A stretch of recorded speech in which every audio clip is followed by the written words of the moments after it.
Wittgenstein's Blue and Brown Books. Ludwig Wittgenstein's Blue and Brown Books, a collection of lecture notes dictated between 1933 and 1935, represent a transitional phase in his philosophical development. Bridging his early work, Tractatus Logico-Philosophicus, and his later philosophy, Philosophical Investigations, these notes reflect a decisive shift from formal logic toward an analysis of ordinary language. Wittgenstein here lays the groundwork for a conception of meaning rooted not in abstract representation but in practical use. Central to this transition is Wittgenstein's rejection of the idea that words function merely by naming objects or mirroring logical structures. Instead, he proposes that meaning arises from the use of language within specific contexts. The meaning of a word is its use in the language, he writes, foregrounding a pragmatic, activity-based conception of meaning.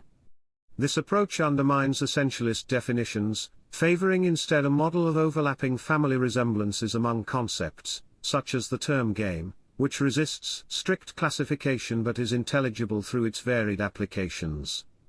Wittgenstein's critique of private language further exemplifies his contextual turn. He disputes the notion that language can refer to wholly private sensations accessible only to a single subject.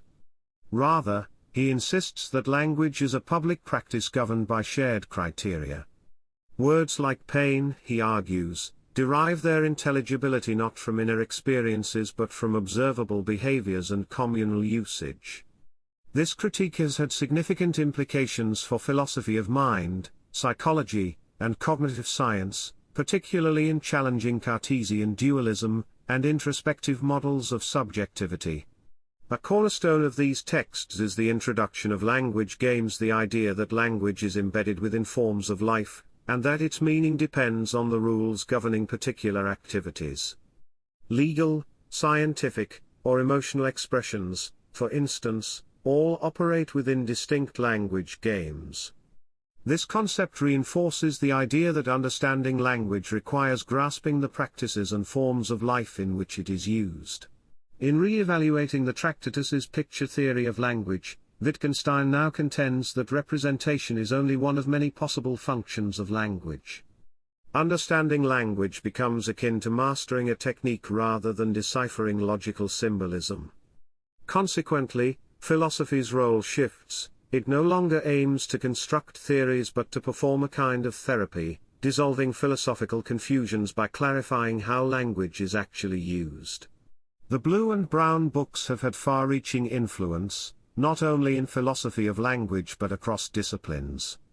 Their emphasis on practical language use informs contemporary linguistics, education, artificial intelligence, and psychotherapy. Nevertheless, Wittgenstein's approach has not gone unchallenged.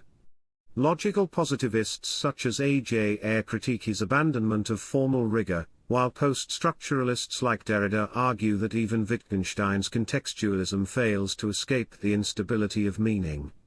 Feminist thinkers and pragmatists have also raised concerns about the socio-political blind spots in his appeal to shared practices. Despite these critiques, the Blue and Brown Books remain foundational to understanding Wittgenstein's mature thought.